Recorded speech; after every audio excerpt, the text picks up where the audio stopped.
Sob as cinzas do tempo. Livro psicografado por Carlos Antônio Abacelli, pelo espírito Inácio Ferreira. Primeira parte. Capítulo 1. No sanatório. Aquele pai chegara ao sanatório espírita de Uberaba e, aflito, pedira a Manuel Roberto que me chamasse para uma consulta ao filho doente. Visitando as mulheres do pavilhão, conversava com uma delas, fazendo-me acompanhar pela médium Dona Maria Modesto Cravo, quando o prestimoso enfermeiro me avisou. Doutor Inácio, tem o senhor lá na sala de espera. O caso me parece grave. Trata-se de um fazendeiro das proximidades do Capão da Onça com seu filho. O menino está amarrado.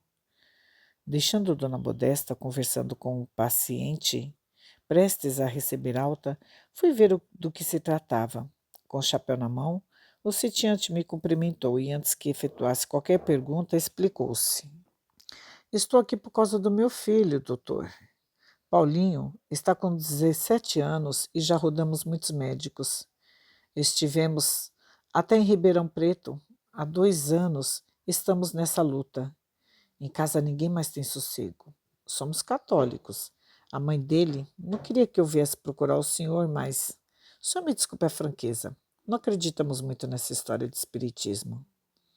Estendi-lhe a mão em cumprimento, procurando deixá-lo à vontade, e perguntei, por que o garoto está amarrado? Não há perigo. O senhor poderia soltá-lo, não é mesmo, Paulinho? Disse, passando a destra na sua cabeleira empastada de suor. Levantando os olhos para mim, posto que, até então, havia permanecido de cabeça baixada, o menino me fitou, como se alguém estivesse a me olhar através de suas pupilas castanhas. Não, doutor, disse o fazendeiro, de nome Juliano. Não convém que o soltemos assim. O senhor ainda não o viu numa de suas crises. Ele já danificou diversos quartos de hospital. Fica tomado. É uma coisa estranha. Não damos conta de segurá-lo. Para trazê-lo aqui, tive que pedir ajuda de 2 peões de uma fazenda próxima. Ele grita, diz palavrões, fala coisas sem sentido. Fazendo breve pausa, o pai de semblante sofrido continuou. Maria das Dores, minha esposa, é muito católica. Já estamos, ou melhor, já tentamos, sessões de exorcismo. Da última vez, ele quebrou uma imagem de São Sebastião e quase estrangulou o padre que chamamos à fazenda. Fomos a Tambaú e nada. Eu não sei se é doença ou se é demônio. O senhor, por favor, nos auxilie. Aqui é a nossa última esperança. Quando eu estava decidido a desamarrar o rapaz, Dona Modesta, chegando com Manuel Roberto, me disse: Inácio, não faça isso. Enquanto vocês conversavam, o espírito Bittencourt Sampaio pediu-me que viesse. Não se trata de um caso de obsessão como os demais. Precisamos ter cautela. A simples presença de Dona Maria Modesto no recinto, o jovem contorceu-se, na ânsia de livrar-se daquelas cordas. Olhos injetados de sangue e face totalmente desfigurada vociferou. Cadela, o que você veio fazer aqui? Eu estava planejando quebrar tudo. Vocês acham que vão me prender nesta fortaleza? Eu não estou sozinho. Somos também uma legião. E vocês não são Jesus Cristo, hipócritas. Eu os conheço muito bem. A você e a esse doutor de nada. Quando Manuel Roberto quis intervir, com receio de que o filho do fazendeiro se soltasse, Dona Modesta o impediu, esclarecendo: Calma, não vamos nos precipitar. Esperemos pela sessão da noite. É possível que os nossos mentores algo nos digam a esse respeito. De qualquer forma, Inácio, seria bom mantê-lo isolado dos demais pacientes. Doutor, aparteu o preocupado sitiante. Eu não tenho muito dinheiro. A aftosa matou muitas cabeças de gado na fazenda. Não se preocupe, Sr. Juliano, lugar é uma casa de caridade. Aqui o dinheiro não vem em primeiro lugar, respondi. O senhor terá que deixar o seu filho. Não prometemos nada. Volte no final da semana. Existem casos que o espiritismo soluciona. Enquanto Manuel Roberto providenciava a internação de Paulinho, acompanhei aquele pai até a porta do sanatório e despedimo-nos, vendo-o afastar-se num jipe todo empoeirado. Voltando ao consultório, onde as fichas de mais de 3 dezenas de pacientes estavam à minha espera, encontrei Dona Modesta, que desejava continuar o diálogo, abordando o problema do rapaz. Inácio, disse-me preocupada, precisamos estar vigilantes. Trata-se de um adolescente, mas ele é forte. Não podemos nos descuidar. Convém que, por enquanto, ele não seja desamarrado. Ele poderá agredir algum outro internado. Pude ver o espírito que o possui. Ainda não vi nada igual por aqui. Ele escondeu o rosto, mas pude perceber que se trata de um homem vestido de batina. Acho que é um frade. Orientando o companheiro que nos prestava relevantes serviços, tanto no campo da enfermagem quanto nas nossas atividades espirituais no sanatório, pedi que, inclusive, o alimento lhe fosse dado na boca, que o banho ficasse para outro dia. Antes de medicá-lo, aguardaríamos a sessão mediúnica da noite. Naquele resto de tarde, notei que o ambiente no sanatório se modificara. 2 pacientes tiveram crises epiléticas. Um outro arremessou-se contra a parede. Os meus gatos, de hábito tão tranquilos, miavam como se estivessem sendo açoitados. Funcionários discutiram na cozinha. Quase às 18 horas, horário em que o jantar era servido aos pacientes, os mais agressivos o recebiam nos quartos especiais em que permaneciam reclusos. Manuel Roberto telefonou-me apavorado. Doutor Inácio, aquele moço vomitou toda a comida em mim. Eu não entendo. Ele comeu a janta toda e jogou tudo para fora de uma golfada só. Sei que ele fez isto de propósito. Vomitou tudo e gargalhou. Convém darmos algum tranquilizante a ele. Eu não sei o que está acontecendo, mas eu nunca tive antes ímpetos de agredir um paciente, como tive de agredi-lo. Tenho a impressão de que é o que ele queria que eu fizesse. O senhor já imaginou? Tive vontade de estrangulá-lo. Ele quase me hipnotizou com os olhos. Acalmando o companheiro, após ter tomado banho em minha casa, por volta das 19 horas, subi para o sanatório, onde, reduzido grupo de amigos, se concentrava para a reunião de desobsessão daquela quarta-feira. Capítulo 2. O espírito obsessor. Após a leitura de pequeno trecho de O Evangelho segundo o Espiritismo, escolhido de propósito por mim, naquela passagem do menino lunático que o pai apresentara a Jesus, Manuel Roberto proferiu a prece inicial e demos início à sessão. Dona Modesta não demorou a entrar em transe. Notei que, em especial naquela quarta-feira, ela estava mais preocupada. Aliás, como todos nós no sanatório. A presença daquele jovem, se nos inspirava piedade, igualmente nos deixava apreensivos. No salão, mergulhado na penumbra, de repente, Dona Modesta, médium de excelente faculdade psicofônica, disciplinada ao extremo, lançou o corpo para trás e teve que ser amparada por mim para que não batesse a cabeça no piso. Arfando o peito e mãos crispadas, como se estivesse tentando se controlar, a médium desferiu estrondoso soco na mesa e começou a gargalhar. Aquele riso de deboche e de ironia ecoou por todo o sanatório. Firmando o pensamento, pedi a assistência dos mentores espirituais que nos assistiam naquela casa, através de seus anônimos prepostos. Roguei a intercessão de Bezerra de Menezes, Eurípides Bassanufo, Bittencourt Sampaio. Virando-se para mim, que me posicionara ao seu lado, facilitando assim a tarefa da doutrinação, a médium começou a falar com uma voz masculina.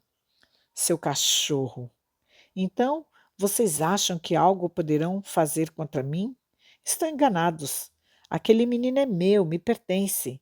Eu quero acabar com eles todos. Não se intrometam. Eu não era assim, mas me especializei na tarefa de odiar. Eu também os conheço de longa data. Agora vieram se esconder no Brasil, não é? Falam em Jesus Cristo, mas não era assim não. Você e esta cadela não valem nada. Vocês também têm culpa. Tentando interferir, balbuciei algumas palavras, que foram logo rechaçadas por aquela entidade que, até então, não se identificara. Cale-se! Gritou através da médium, de semblante transfigurado. Não me fale de amor, de perdão, tudo mentira. Vocês são hipócritas. Eu os conheço muito bem, moralistas, infames, sempre dominado, não é? Mas antes de acabar com vocês, acabarei com aqueles dois, onde vim encontrá-los, tão longe de casa. Certamente imaginaram que me enganariam. Eu os seguiria até o fim do mundo. Tenho um faro extraordinário. Posso cheirar o inimigo do outro lado do hemisfério. Meu irmão, deixe-me falar. Argumentei, valendo-me de rápidos segundos de silêncio do espírito que se contorcia. Vamos nos entender conversando. O ódio faz sofrer. Faz sofrer quem é objeto de suas vibrações doentias, mas faz sofrer muito mais quem o secreta em suas entranhas. Jesus tem razão. Só o perdão liberta. Carecemos de perdão recíproco para as nossas faltas. Eu não sei do que você está dizendo, não me lembro, mas reconheço que devo ter errado muito. Reconhecimento tardio, retrucou a entidade, levando a mão ao peito como se estivesse a segurar um crucifixo. Mas o meu assunto não são de vocês. O meu desejo maior é o de arrasar com aqueles dois. Já dizimei quase o rebanho inteiro daquela fazenda. Vocês acham que eu não sei? Eu trouxe a doença de aftosa para o gado deles e vou envenenar aquelas águas.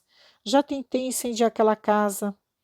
Tenho procurado fazer com que as cascavéis entrem nela.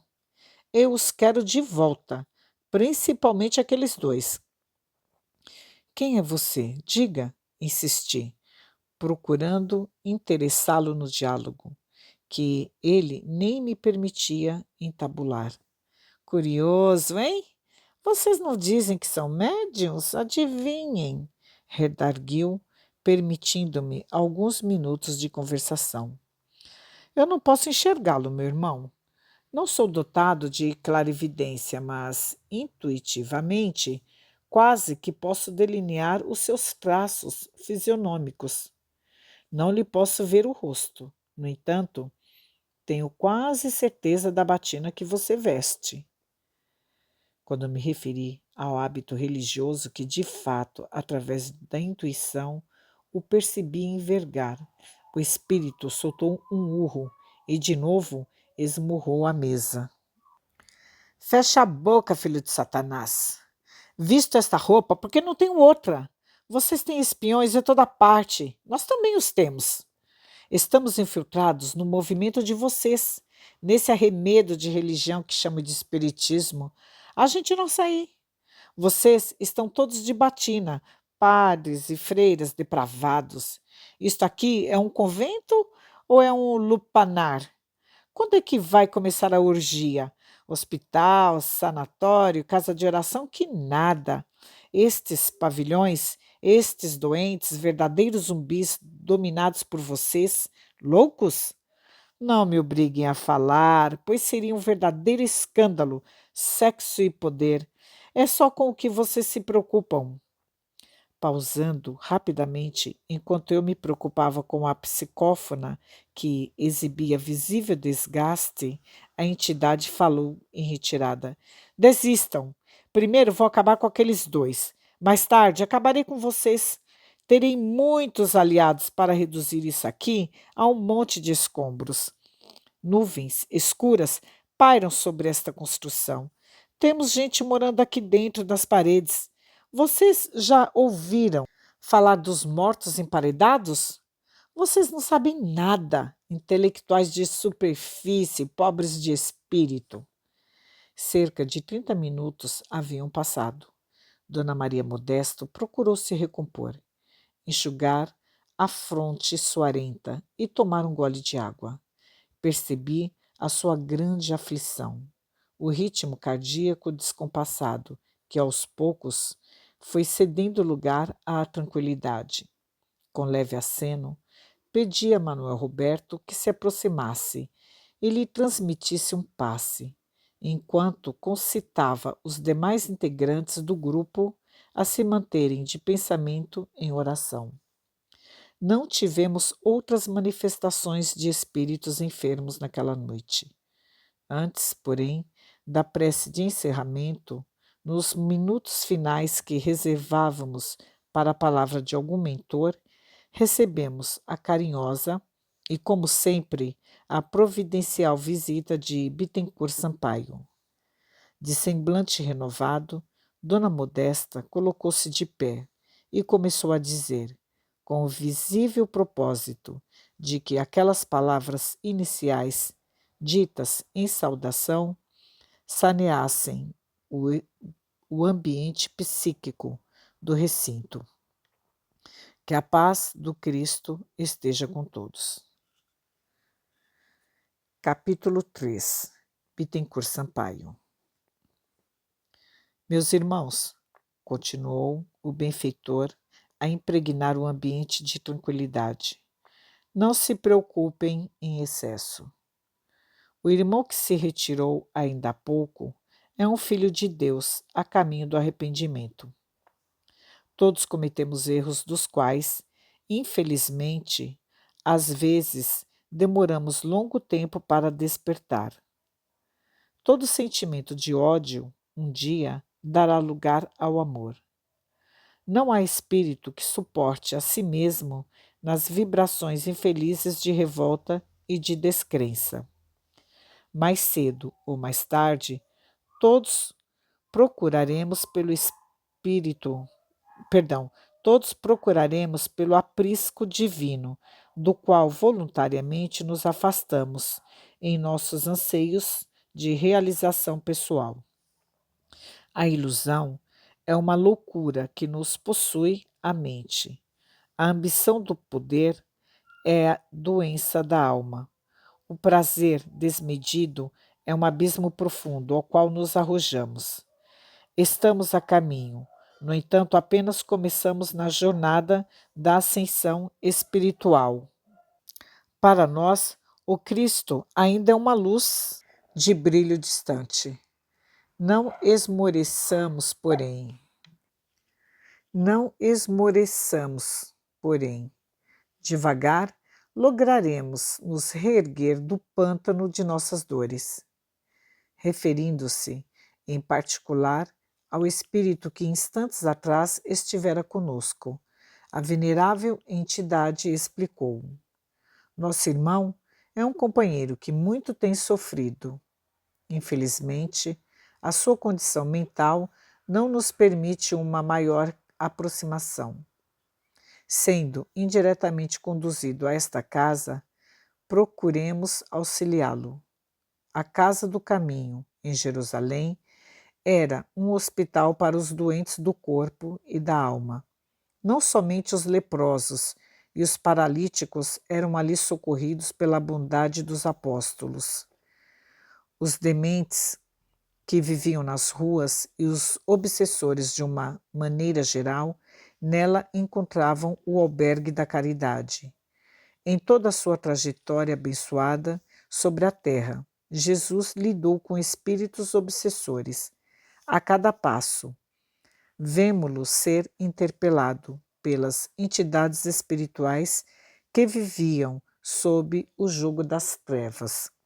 Espíritos que, em legiões imensas, dominavam o planeta, povoando-o em sua extensão física e espiritual, nas dimensões que se desdobram além dos limites da matéria grosseira.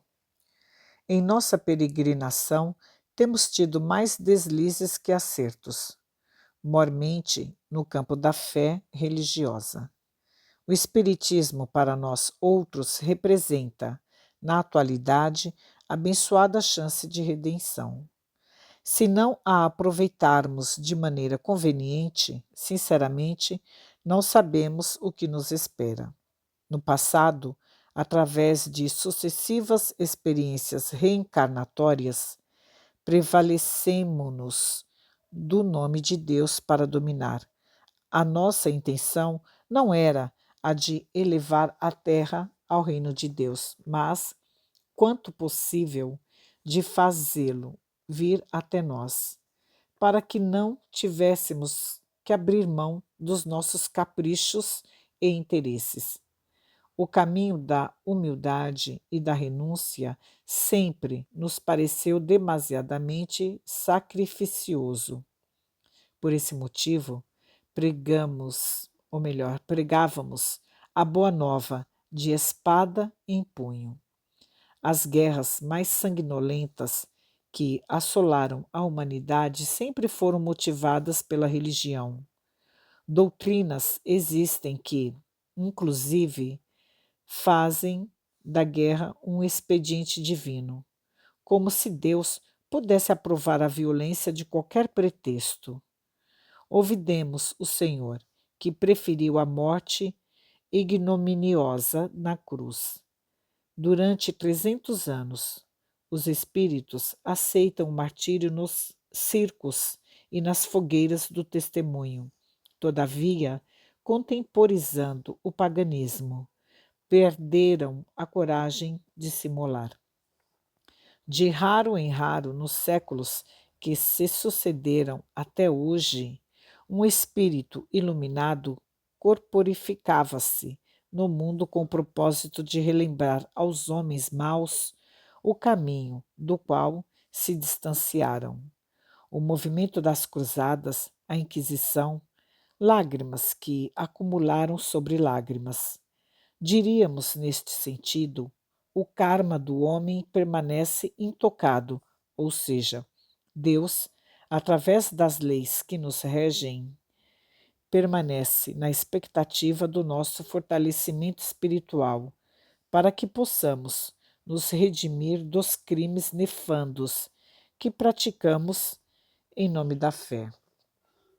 Ante o silêncio que se fizera naquela noite sem luar e sem estrelas, Bittencourt Sampaio prosseguiu. Quase todos, meus irmãos, estamos vinculados aos assuntos da religião desde épocas imemoriais. Mormente os que, no corpo ou fora dele, nos encontramos presentemente ligados ao Espiritismo. Ao contrário do que muitos imaginam, não integramos a equipe da codificação de Allan Kardec na França, nos idos de 1857. Fomos atraídos pelo toque de reunir das entidades angélicas que ultimam na Terra o advento da nova era.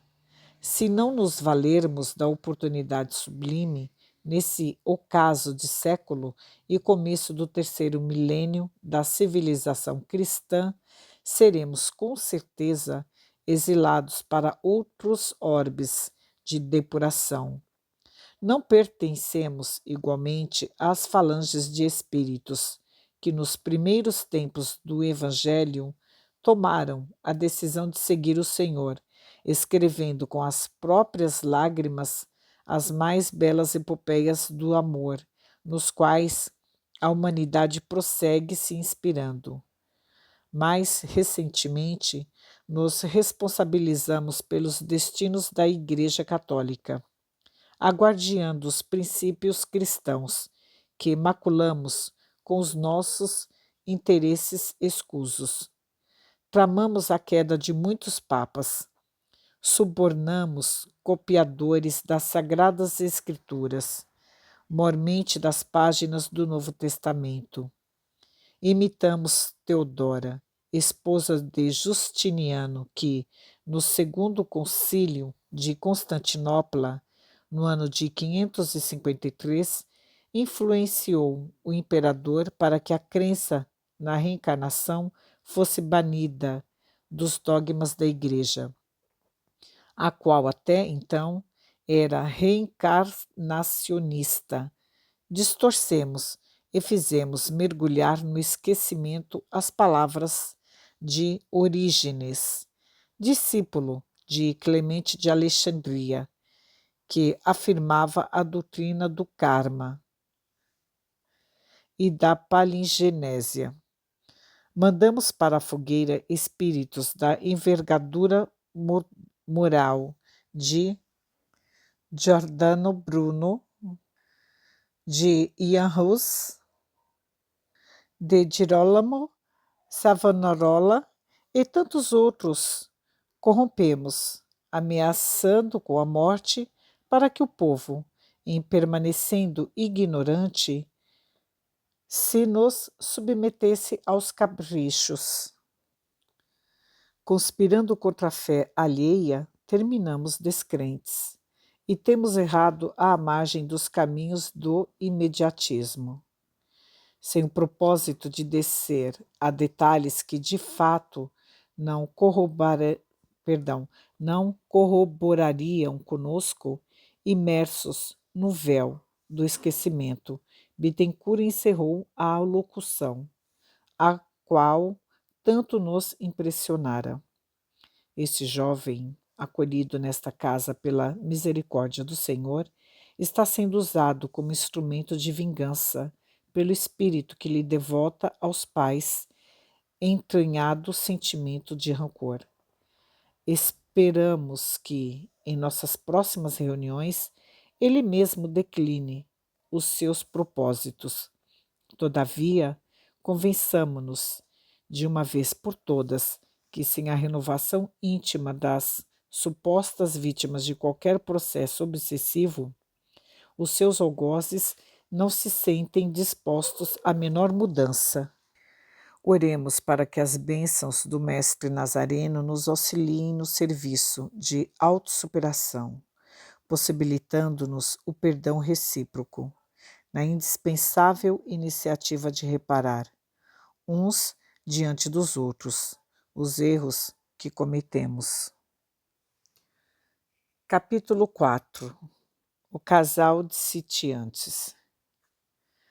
Após a tarefa semanal das quartas-feiras no sanatório, Dona Modesta, Manuel Roberto e eu deliberamos ver como estava o rapaz que os pais haviam confiado à nossa guarda. Mais de 9 horas da noite, para nossa surpresa, fomos encontrá-lo em sono profundo e tranquilo. Ele se mostrara agitado durante todo o dia.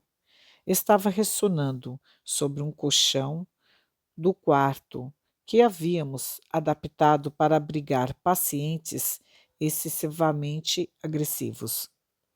Olhando para mim, a devotada médium observou: Inácio, creio que agora ele poderá ser desmascarado. Acredito que tudo ficará um pouco melhor. Pedindo a Manuel Roberto que me auxiliasse, soltamos o jovem, o qual tinha o corpo todo esfolado, principalmente os braços, de tanto forçar a corda de bacalhau, na tentativa de libertar-se. Tirando também a sua camisa, observamos vários hematomas nas costas e no tórax. Quando, das crises que o acometiam, o rapaz se lançava contra a parede e para dominá-lo, seu pai e os peões dos sítios da redondeza tinham que empregar a força. Enquanto a enfermeira de plantão preparava o café, fomos à cozinha e passamos a conversar. Doutor Inácio, disse Manuel Roberto, estou impressionado. Estamos juntos há tantos anos, lidando com casos de obsessão semelhantes, mas eu sei o que você quer dizer.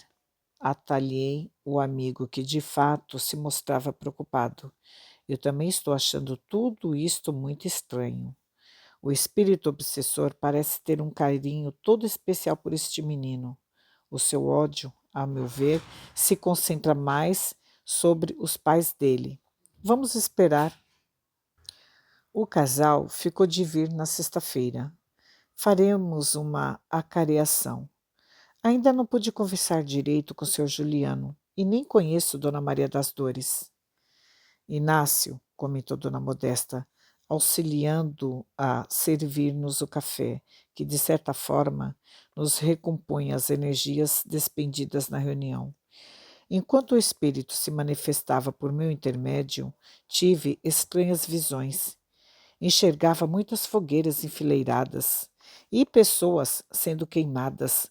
Tudo era muito escuro. Escutava palavras de anátema. Eram proferidas em outro idioma, mas eu sabia que os que ardiam naquelas fogueiras haviam sido condenados por heresia. Percebi vultos negros que se movimentavam. Foi uma intensa sensação de angústia e de temor. Não sei, mas acho que estávamos na Idade Média. A aflição daquelas pessoas condenadas à morte ainda agora permanece comigo. Dona Modesta, médium experiente, nossa orientadora espiritual, naquele nosocômio, estava como uns trêmulas. Manuel Roberto preocupado, ela emocionalmente abalada e eu, confesso, sentindo-me inquieto como se fosse, ou melhor, como se algo estivesse prestes a acontecer. No intuito de tranquilizar os amigos, observei com descontração. Vocês estão impressionados à toa. Amanhã será outro dia. Parece até que não estão acostumados com estas coisas. Nada que um bom sono não possa resolver. Vamos embora, que já passa das 22. Amanhã, bem cedo, Manuel Roberto tem que dar banho nessa turma. Vendo-me acender um cigarro, hábito do qual nunca conseguiria me libertar e que me levaria a um quadro de enfisema pulmonar, Dona Modesta advertiu-me. Inácio, você precisa deixar de fumar. Não adianta a piteira. Você está absorvendo nicotina do mesmo jeito. Tenho ouvido as suas tosses com frequência. Lembre-se que isto também é suicídio. Você tem razão, respondi entre uma baforada e outra. Mas, dos últimos vícios que tinha, até que este é o único que conservei. O cigarro me ajuda a pensar. Imagino que na outra encarnação conseguirei me libertar. Fico sozinho em casa, olhando os meus livros e criando ideias para os meus artigos. Esta semana, o bispo bateu pesado na gente. Preciso responder à altura. A flama espírita sai na próxima semana. Estou pensando em tocar no assunto da Inquisição e transcrever alguns trechos de O Pântano Sagrado, o livro do Doca Orlando Ferreira, confiscado ainda no encardenador pela autoridade judiciária, a pedido do então bispo diocesano, no final dos anos 40, o qual, logo depois, animado por este bom êxito, conseguiu também metê-lo na cadeia, sob a acusação de escrever-lhe cartas anônimas e dele obter confissão e retratação públicas pela imprensa local. Despedimo-nos e fomos embora. Naquela noite, custou-me pegar no sono. Chegando a casa, após alimentar os meus gatos, fui direto para a biblioteca. Acendi outro cigarro e me pus a meditar, olhando aqueles livros enfileirados, alguns com edições raríssimas, obras condenadas pela Igreja, que o clero mandara recolher e queimar. Erguendo-me da poltrona, apanhei na estante um pequeno livro de capa preta, um dos meus preferidos, intitulado O Papa Negro. Folheei-o e me detive no trecho em que os clérigos da Inquisição, na Espanha, obtinham nos confessionários os nomes daqueles que se opunham aos dogmas católicos. A Inquisição se deturpara em seus objetivos. Problemas pessoais eram solucionados pelo pretexto de escoimar a fé católica das heresias dos judeus, dos muçulmanos, enfim, de todos quantos representassem uma ameaça à hegemonia da Igreja. Fechando os olhos, em meio à fumaça do cigarro em espirais, fiquei me indagando por onde andariam, depois da morte, aqueles espíritos que se responsabilizaram por tantos horrores. Inácio de Loyola, Domingo de Guzmán e seu discípulo Pietro da Verona, Tomás de Torquemada e Francisco Jiménez de Cisneros.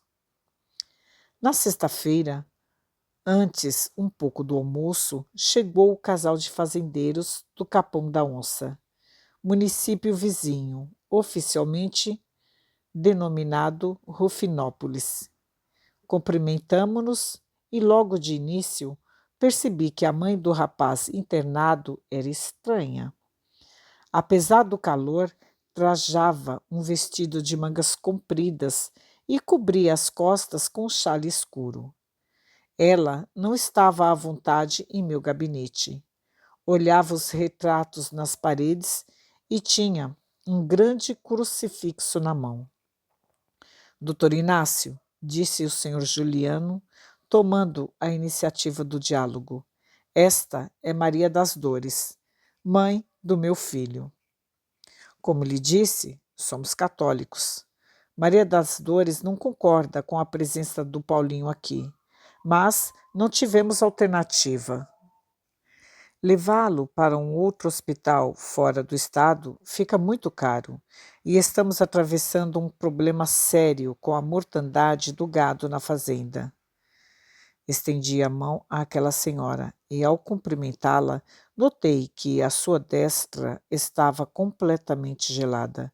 Tive a impressão de que a minha mão tocara a de um cadáver. A senhora se sinta em casa, observei, desconcertado. Capítulo 5. Maria das Dores. Não, o senhor me desculpe, mas não posso me sentir à vontade neste ambiente, respondeu a mulher, para espanto meu e do marido, que tentou amenizar. Maria das Dores, contenha-se. O doutor está nos prestando um favor. É espírita, mas é um homem de bem. Foi a comadre Gertrudes que indicou o hospital. Tem muita gente internada aqui. Transfigurando-se, a mulher, de porte esguio, levantou a cabeça e falou com o marido como se estivesse se dirigindo a um vassalo. Juliano, não se intrometa. Eu o conheço de longa data. Melhor seria se eu tivesse ouvido os conselhos de meus pais e nunca me casasse com você. Não concordo com a internação do meu filho nesta casa de loucos. Isto aqui é um hospício. Eu não acredito em espiritismo. Isso é obra do demônio. Onde é que já se viu uma coisa destas? Minha senhora, ponderei, tentando impedir que a discussão se agravasse. Não se preocupe desnecessariamente. O menino está melhor. Aqui não trabalhamos com a conversão de ninguém. Sou, de fato, espírita, mas também sou médico. Controle-se. Estamos empenhados na cura do seu filho. Ao que me parece, ele não tem nenhum problema mental. Desde quarta-feira está mais calmo. Quarta-feira? O que tem quarta-feira? Perguntou, olhos arregalados. É a nossa reunião de preces e temos os nossos contatos com o mundo espiritual. Manifestou-se um espírito inimigo da família. Estamos conversando com ele, mas tudo depende de tempo. A experiência tem me ensinado que o equilíbrio dos pacientes depende basicamente do envolvimento da família no processo terapêutico. Contatos com o mundo espiritual. Isso é bruxaria. Ah, se fosse noutra época. O mundo está mudado. Os demônios estão vagando soltos pela terra. Vocês, médicos, se acreditam Deus, não é?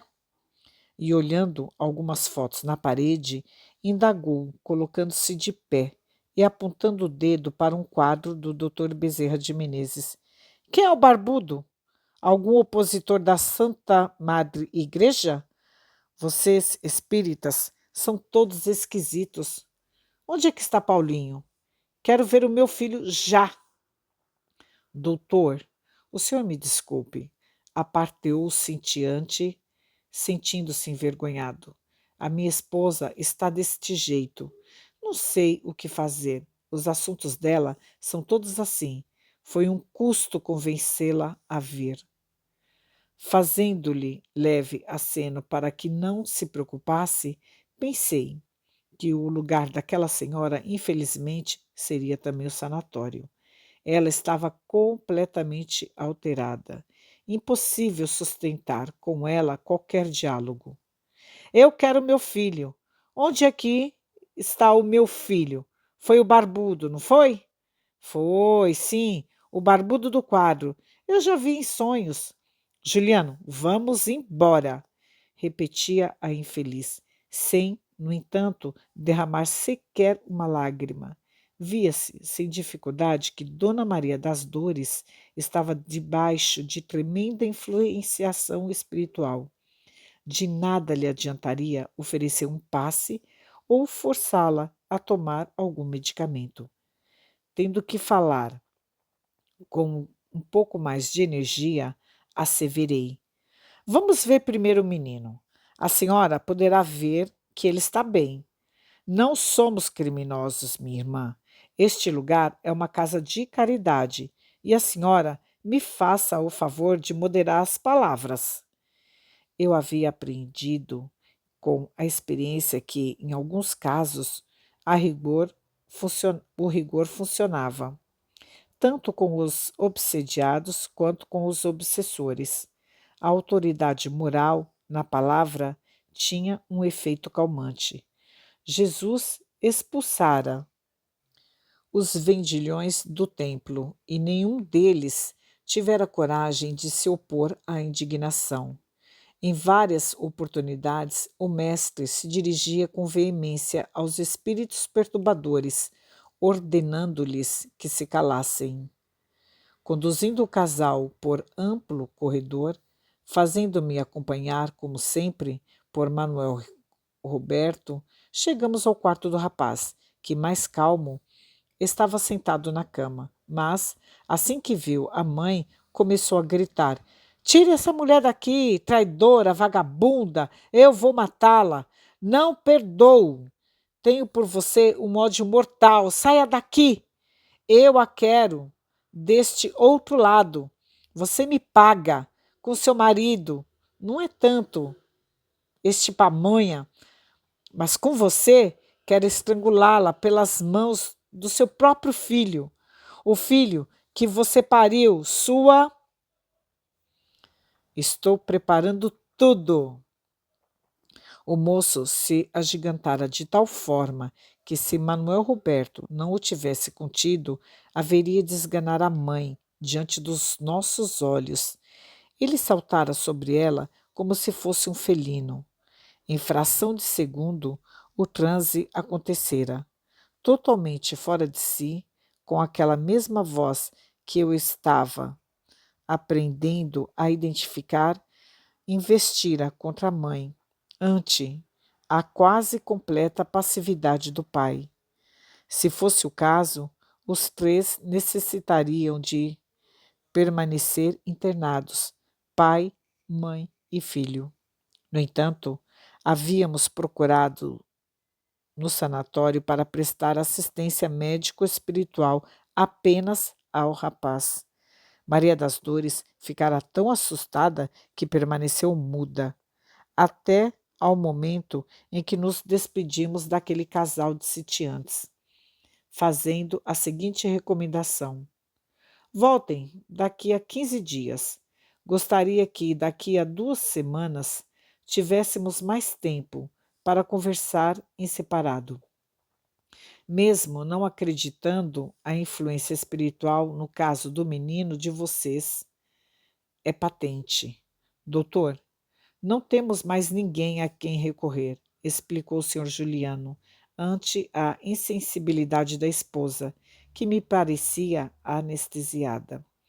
Vocês me perdoem pelo incidente. Pensei que o meu filho melhorasse com alguns medicamentos, mas estou vendo que, infelizmente, o caso dele é mais difícil. Não estou nem podendo trabalhar. A das dores deste jeito reza diante de um pequeno oratório que temos em casa o dia inteiro. Vão com Deus, disse, observando o casal que se retirava, sem que eu nada pudesse fazer de imediato para lhe aliviar os padecimentos.